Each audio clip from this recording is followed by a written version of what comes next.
Hello and welcome. My name is Josh and I am one of the guys behind Reload Sessions. In this episode, we have someone who means a lot to us. He is none other than Scott Emerton. For those of you who don't know who Scott is, he was actually the former global head of marketing for RØDE Microphones. RØDE have been supporting our channel for a few years now, and this was all because of Scott. In this episode, he talks about some great marketing strategies and what he did to elevate RØDE to where it is now. He also gives some advice to creators who, don't have much of a budget, and it was very insightful. He also gives advice on how to approach bigger companies, how to get their attention, to persuade them for a possible collaboration.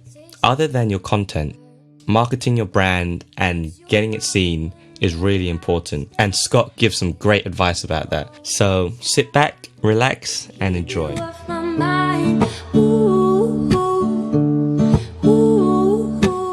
So everyone listening today, we have a very important person who we find important to us. He means a lot to us. His name is Scott Emerton. For those of you who don't know who Scott Emerton is, he was the former global head of marketing, according to your LinkedIn page, Scott, for RØDE Microphones, and you were doing that for about 4 years now. And it says that you helped develop it to be a leader in its industry, which is quite impressive, especially for a company like RØDE Microphones. But now you've moved on and you have made your own business, I'm correct in saying, and you've called it the Dorsia Group. Am I saying that correct, Scott? Dorsia, yeah. Dorsia. Literally, it's a throwback to American Psycho. Dorsia is the restaurant that they're always trying to get into, but because I work as a business consultant across different brands and different industries and stuff like that, I needed something that was just very generic, brilliant. With a bit of a corporate vibe, but that could you could put any slant on it. Oh, interesting. I've actually not seen American Psycho. It's one of those classics that I should have seen, but I didn't. You really need to. And you just said it. Your new company is a business strategy consulting firm, and it's pretty much what you did in RØDE, I believe. Yeah, so pretty much working with brands, making sure that their marketing strategy is what it needs to be to meet the potential of, be it great products or great services, just making sure that they get the word out there in the right way to talk to the right customer. Brilliant. Well, I'm glad that I'm talking to you, because I'm talking to the right person about all of that stuff. So we first met. We actually have never met face to face.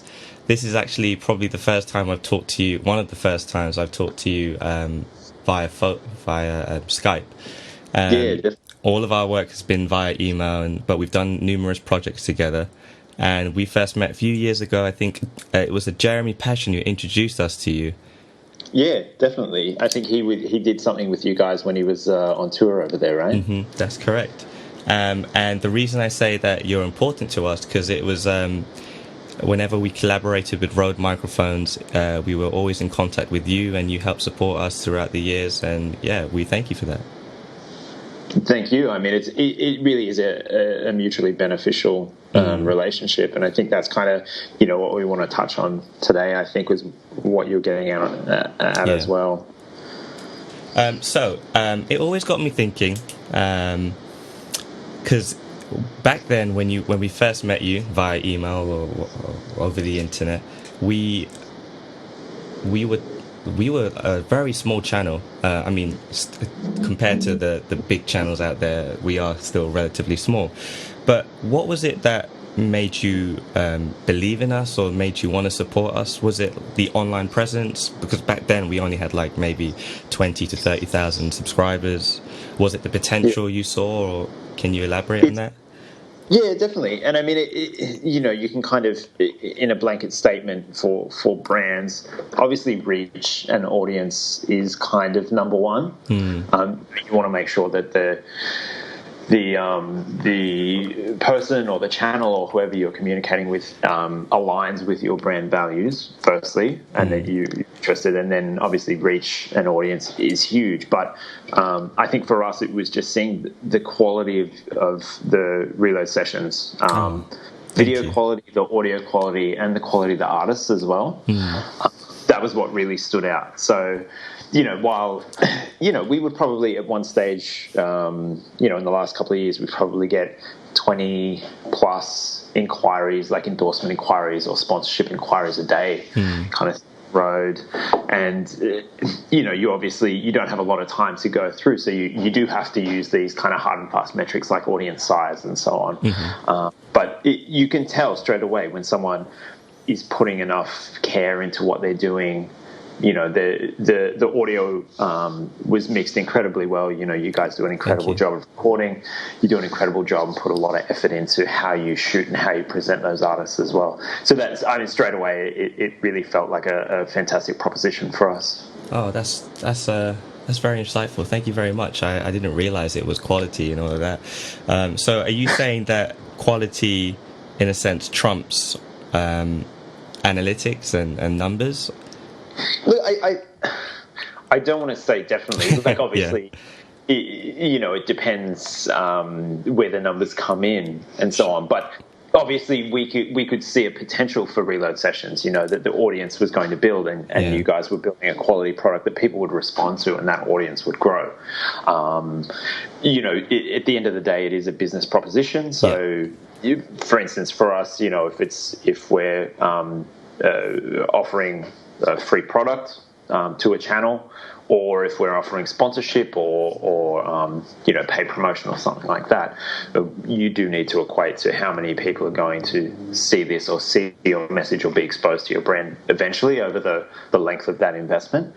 But certainly if the channel, like yourselves, really take care and are really committed and dedicated to the quality of their content, you can see that long-term investment will pay off. It's hopefully pretty straightforward. Yeah, well, like I said, you were very important to us because you were the person who believed in us and you saw potential in us. So thank you very much. No, thank you. Certainly, like speaking, you touched on Jeremy Passion. Like he's been a huge supporter of RØDE, and as a member of the RØDE family for close to a decade now. So also having him introduce you to us, counts for a lot as well. Yeah, very true. Very true. Now, on your LinkedIn page, while I was doing some research, it said that you helped develop it to be a leader in its industry. So you focus on different marketing strategies. What strategies did you come up with to help develop RØDE to what it is now? Yeah, so when I joined RØDE, it was back in 2007, so almost a decade ago. And at that time, Pro Audio was very much focused on, what is this product? What are the specifications? What are the, it was about guys in lab coats building these microphones. It was almost like the engineers were doing the marketing. So then around that time, we transitioned RØDE's marketing approach to be more about the aspirational and the emotive aspects of communicating the message about what these products can enable you to do, rather than so this the NT1A, which is you probably know is one of RØDE's most popular and most famous microphones. Yes, it is like the world's quietest studio mic, or the new NT1 world's quietest studio mic, but it's not just about those specs and the frequency response and the polar pattern, this and that. It's really about, what's that going to enable you to capture, and, who could you be and who could you perform for, using that, then, and then recording that for your online channel and so on. And I guess throughout that time as well, there was the advent of, or the maturity of digital marketing. So, social media really, back in those days, it kind of started with MySpace, and then the whole, the maturity of Facebook, and then Twitter coming into the landscape, Instagram, and all the other channels, and then different kind of ways to engage an audience online really changed that direction. And it was really, I think, right place, right time for RØDE, a brand that had incredible products, a huge passion for what it does, but also being able to reach a global audience in the right way, but also in a way that, a company that's not Samsung or Nike that doesn't have those budgets, you're still able to reach an audience in an effective way. Yeah, definitely. No, I've always said, like you said, that RØDE had great products, but the other thing that they needed to do was get the word out, and effectively that was what you did with your marketing strategies. I've always talked to artists, and I always tell them that not only should they be working on their music, but they should also be working on their brand and how to get themselves out there. Is that something you agree on, and something you can advise other artists on how they can actually do that?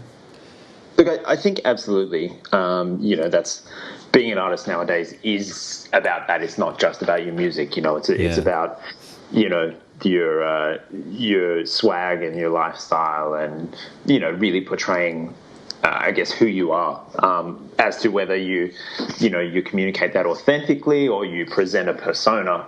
That's up to you, and that's your kind of approach to being an artist. But I think definitely people even take brands out of the picture and any kind of commercial association. Your audience wants that, right? You expect to be able to engage with your favorite artists on Snapchat, see what they're doing on Twitter, on Instagram, and so on. And that really forms the essence of what that brand is. Yeah, definitely. No, it really does.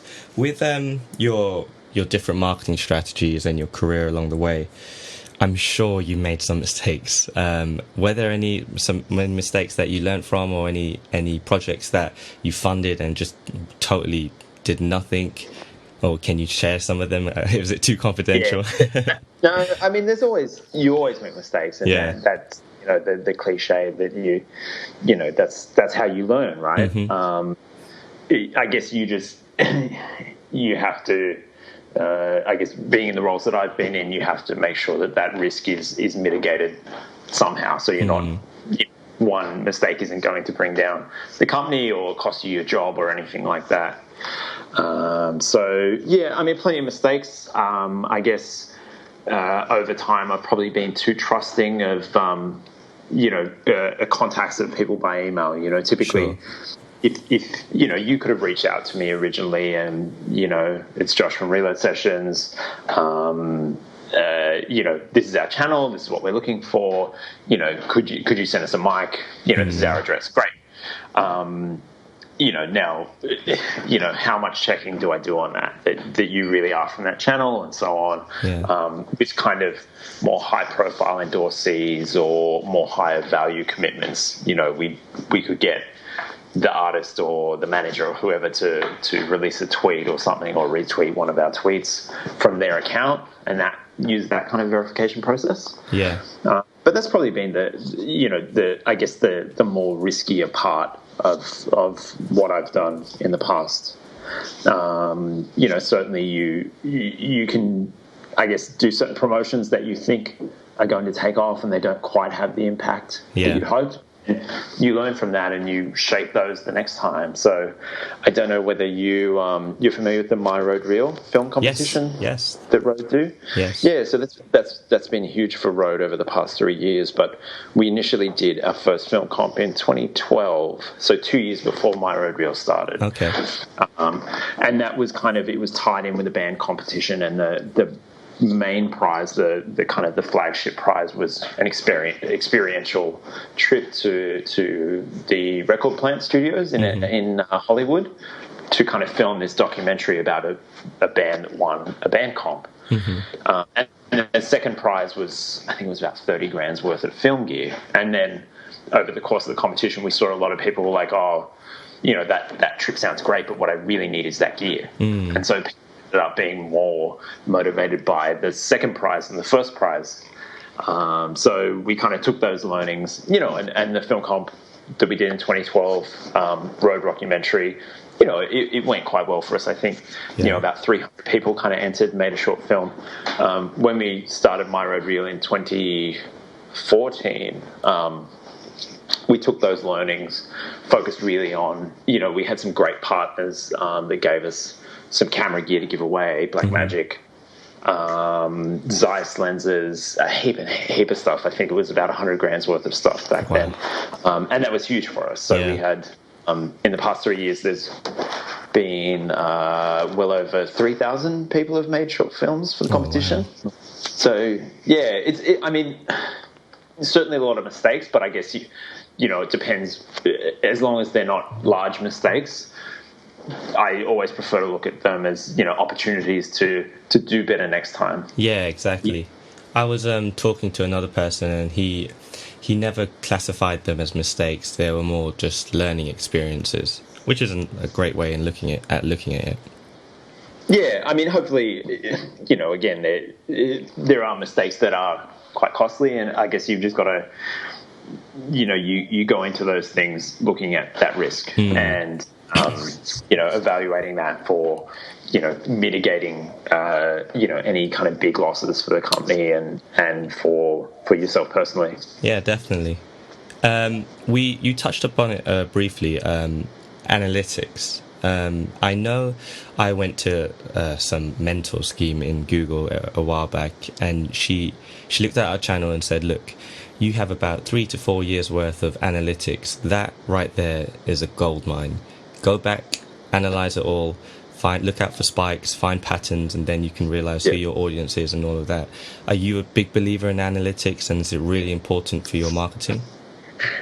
Absolutely. I think as a brand, there's slightly different approaches to, what you're doing has a degree, it is an artistic venture. And of course, you could go back through your analytics and say, hey, look, when we had this artist or this genre or whatever, we had the most audience and the most engagement.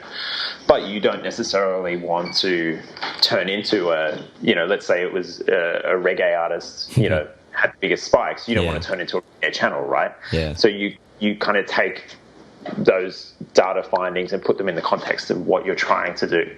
For a brand, typically the bottom line is sales and product, and selling or product or services, maximizing those sales. So really analytics are key, looking at,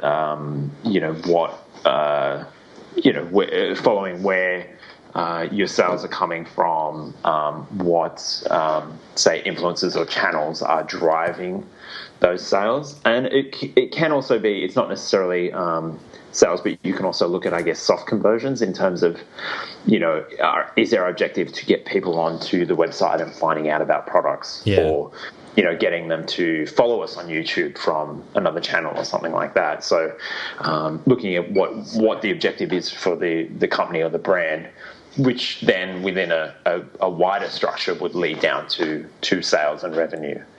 But absolutely, pretty much any marketer nowadays will tell you that, those analytics are king. Just put in the context of your wider strategy. Very interesting. With your marketing strategies, I saw that you specialized in ATL marketing. I believe that stands for above the line marketing. Yeah, I wouldn't say I specialize in. Maybe okay. I don't know where I need to review my LinkedIn profile, but certainly. I guess there's a lot of acronyms and buzzwords in marketing, but through the line marketing is kind of what you look for from I guess a marketing consultant like myself, which covers your traditional above the line stuff, be it print stuff, outdoor, TV and radio, if you're a larger brand or personality or entity, and then your below the line stuff, which is typically the more kind of word of mouth, social media, and then events and kind of smaller activations or product placement stuff. Sure. And I read an article about ATL versus BTL, and they favored BTL because it was something you can get the metrics for. It was something which was more effective as well. Do you agree? I know you said that you were talking about through the line and you were in between. If you had to choose one. it's really context specific because I mean, certainly if you're a lower budget company, you're not going to be able to afford the typical above the line. And I think I only read anecdotally. I think that term kind of comes from Ogilvy or one of the agencies back in the 50s or 60s, where they would bill their clients, their TV, their radio, their this and their that, and then they would just put a line somewhere on the page to denote the breakup between the two. Yeah. So it is quite ambiguous. Yeah. Apart from your big budget kind of stuffing above the line, it's not really clear where certain marketing channels and platforms sit. But look, I would say definitely for a company or a brand or an artist without a huge budget, your below the line activities would give you, on average, a higher return on investment. Yeah, and typically because they are mostly online digital activities, then you have so much more kind of traceability and analytics that will allow you to test and measure and then retry, test, measure, retry. So you can kind of, you can start off with a $50 budget. How does, approach A work versus approach B? Great, approach A worked with that $50 budget, so let's take that again and double that budget. And then, split that kind of approach into another two tests until you get, you really refine your message that resonates best with your audience. Yeah, no, that's very interesting. When you were talking about test, measure, and reapply, it sounds like you do a lot of planning and a lot of testing with your products. How often do you, so for like the RØDE showreel, how much testing did you do until you got to that place where you were like, yes, this is what we're going to be doing? I think, like, apart from the film comp that I mentioned in 2012, a lot of it intuitively, I think we were able to develop that plan fairly easily. The broad strokes plan in terms of, make a film, make a behind-the-scenes film that includes a road bike. We'd have a mechanic where people can vote. We'd have a judge's prize kind of thing. That all made a lot of sense, and it was you didn't really have to test that. You could speak to a couple of people, and that sounds fantastic. Great, let's do it. And then year on year, we had kind of smaller findings. Oh, okay. People weren't so excited about this small part of the competition, or, the first year it was a 5-minute short film. We ended up, it took us 3 weeks to kind of watch all the films with, I think, 12 different people. Let's make it a 3-minute film. So we, slowly improved that process year on year.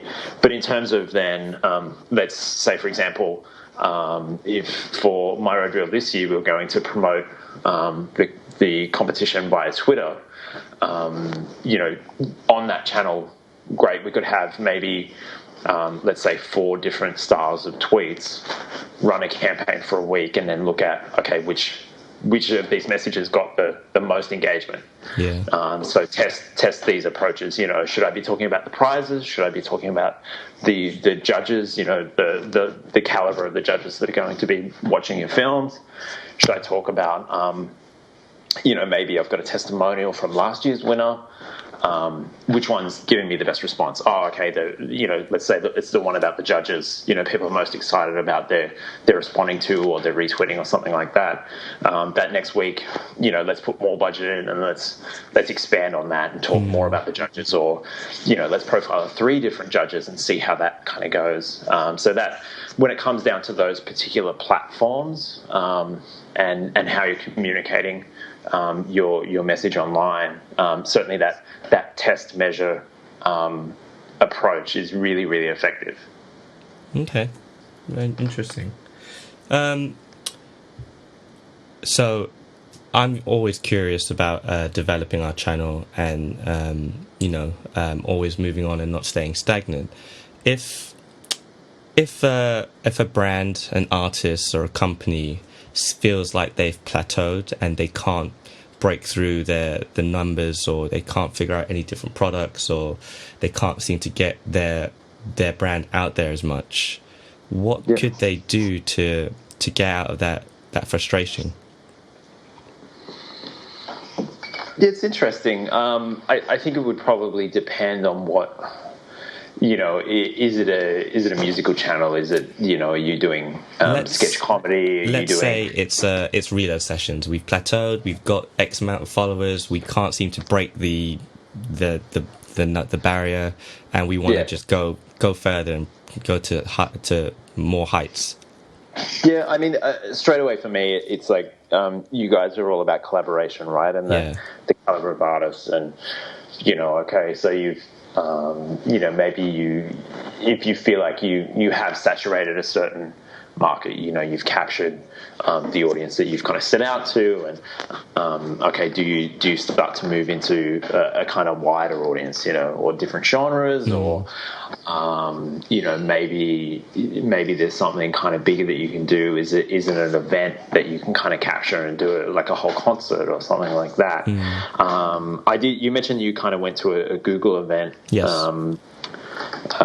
Sometime recently, and I know they run these really cool YouTube workshops or labs, I think they call them. Yes. I went to one here probably the start of the year.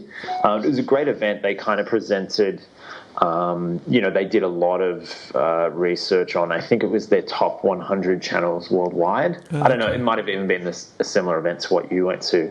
But they then just presented all the data that they found. And obviously, it's Google, it's YouTube. Yeah, they love that stuff. But they've also got the budgets to do it right? Yeah, of course. It's just someone kind of sitting there for an hour and, writing on the back of an envelope kind of what they feel. This is really hard data, and it's like what I think they had 8 axes of what makes a successful channel for them. And I can't, off the top of my head, it was the authenticity and the frequency of the posting.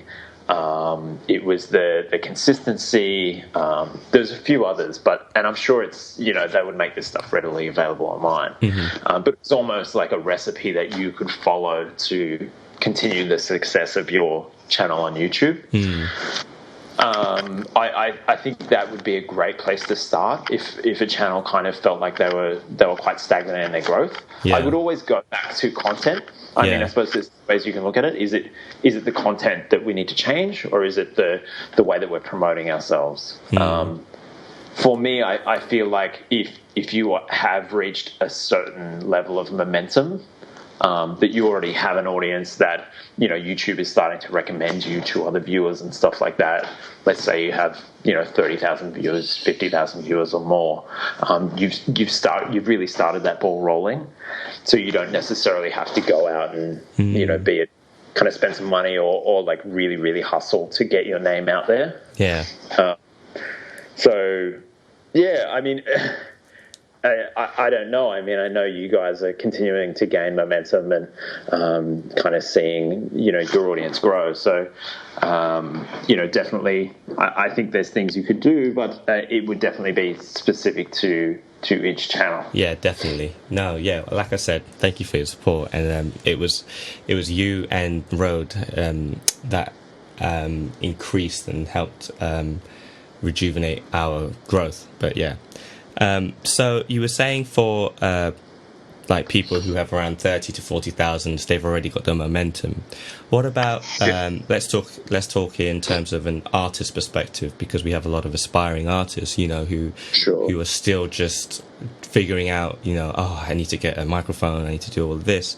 How can they hustle, and how can they get their brand out? Like, what type of marketing tips do you have for the little guy, if you can call them the little guy? Sure. Look, I think, the first thing you want to do is have your content right. Yeah. So you want to make sure that, the music that you're presenting is as good as it can be. So in terms of having the right gear, and obviously, we mentioned I've moved on from RØDE, so I'm not just trying to push RØDE gear. Yeah, of course. But there is nowadays. There's lots of really inexpensive gear that you can get that can give you a good sound, and not just the sound, but the video. If we're talking about YouTube and what we're presenting, so making sure that you have a great recording of your performance. What you're putting on YouTube in terms of the video is engaging. Obviously, look at what other artists are doing. Is yours up to a similar quality within reason? You don't have the budget of having 3 cameras, and you can't do all these special effects, but you can still make it an enjoyable experience to watch. Then I guess a big thing I'd be doing is looking at, what are those brands that I'm using? What is the microphone I'm using? Do I do anything that I can kind of leverage? For example, the easiest example for me to make is it a RØDE mic? So if I use a RØDE mic, or if I use a Sennheiser or whoever, why don't I reach out to that brand and just send them? I'm not asking for gear. I'm not asking for anything. Just check out my video, check out my music, see what I've done. And then most brands are looking for content that they can share, So, that's great advice. If someone, certainly at RØDE, if someone reached out, just check out what I've recorded. I use this mic, blah, blah, blah.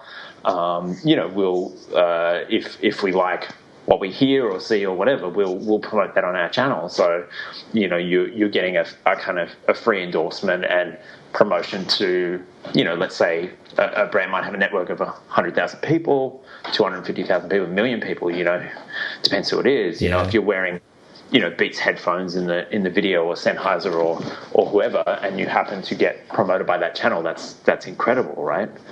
You'd build an audience overnight. Yeah, definitely. And the other thing, I guess, that you guys know all too well is collaboration. And YouTube artists are fantastic with that. Finding artists that complement or work well together, that you can kind of bring your audiences together. No, our channel is full of collaboration. It's pretty much what we do. So Scott, I know you're a busy man, and I have 2 more questions for you, if that's all right. Yeah, sure. So the first question is, so we approached you and we were like, hey, can we collaborate? Can we do something together? And I don't even remember how it happened, but I know over the years, whenever we had a project and we wanted to pitch it to you, we would come up with cool PDFs and make it look presentable, and like you were saying, the content and the quality, we wanted it to make it look great, and we wanted you guys to believe in it. If like a brand or an artist or a creative were to approach a company like RØDE or just anyone, what top 3 tips can you give to that person to help persuade the other brand to believing in themselves? Yeah, I'd say the first thing is respect that these people probably get a lot of presentations, so they don't have a lot of time.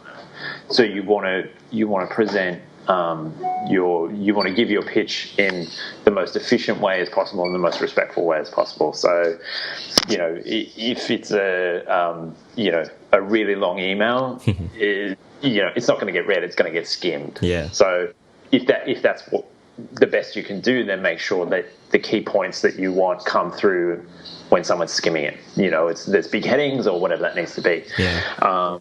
I know dealing with you guys, you always had incredibly visual, well-presented, professional PDF presentations. You guys, and that's the thing, you guys obviously put a lot of effort and a lot of care into those, and that really comes across. Yeah. So it's straight away, as a brand, it's not always about any money or product investment. It's also, how are these people going to care for our brand? Yeah, definitely. We're effectively allowing them to present or whatever the case may be. So, showing that you have that maturity and that professionalism is a huge component of that. And then number 3, I think, I'm not sure, I guess, obviously be, again, kind of, be understanding of people's time frames as well. If they can't respond to you immediately, it's not a problem to have a polite follow-up, a few days later or a week later or something like that. But ultimately, if you don't hear from a brand, don't be discouraged either. Yeah. Feel free to try and contact them via a different means. So if you've reached out via the contact form on the website, maybe just tweet them something, the next week, emails always kind of go missing, or people are busy, something gets missed. So don't get bothered by that. And then if a brand says no, don't get discouraged either. It may just it may not be the right time, it may not be the right brand for you, or maybe it's something you can rework, whatever concept it was, whether it was an endorsement or a sponsorship or something like that. Rework that and revisit it later. So no, that's actually great advice, because I actually remember the year prior to when we actually first collaborated, we reached out to you guys, and you said, I think it was you or someone else, that you were saying you just had already allocated your budget, so if you can come back to us in another year's time and then we can talk. And we did, and it was a great relationship. Yeah, fantastic, and that really is what it is. Yeah. So just respect, I guess, the obviously companies and stuff, they're quite busy, but you also it's not a problem to kind of follow up on stuff and take a company at their word. If budgets are allocated, reach out to them in the next calendar year or next financial period or something like that with just a polite email. Yeah, no, definitely. Yeah. All right, so last question. I'm sure you want to leave now and enjoy your day. That's been good. Fantastic. So you remember Ebony Day, right? Yeah, of course. You actually met her. She went to your studios, in former studios, I believe. She did the RØDE headquarters in Sydney here. So we gave her a factory tour, and that's so cool. It is. I guess I was kind of there every day, immersed in that kind of stuff. But coming from the outside, I think to be able to see where this stuff kind of comes from, and the amount of machinery and the amount of people and all this kind of stuff that's involved in making something like that is a cool experience if you've never been around it. Yeah, no, it's something that Pep and I would love to do. But so I remember I interviewed Ebony Day, something like this, and we were talking about her social media and all of that stuff. And my final question was, what is a successful artist? I remember asking her, I wanted to interview you because I see you as a successful artist, and I wanted to get your advice. And then she replied saying, I don't see myself as successful, which was very interesting. And I just wanted to ask you, in your eyes, because you deal with a lot of artists, what to you is a successful artist? I think really that's criteria you have to set on yourself, right? And particularly because it's not what is a successful sporting person, what is a successful business person. There are clear metrics for those. Yeah. But I mean, a successful artist is someone who is fulfilled by what they do, right? Yeah. Whether if you're a musician, whether it's just you record your music for yourself and that makes you happy, or for your family, your friends, or whether it is to 500,000 people on YouTube or SoundCloud, that is a successful artist if it fulfills why you're doing it. That's how I see it. That's a little bit fluffy. No, it's great. It's a great answer. Not the person that you'd expect to give that kind of fluffy answer, but I think that's got to be true, right? Yeah, of course. Same if you're a visual artist or a performer or anything like that. It's that's why you do it. Yeah, no, that's a great answer. I love it. It's brilliant. Scott, thank you so much for doing this. I know that it was a bit tricky with the 9-hour difference. I didn't want to take up your time, so. Mate, I appreciate it, and I realise you were up quite early as well. Oh, no, it's fine. You're more inconvenienced by the time than me.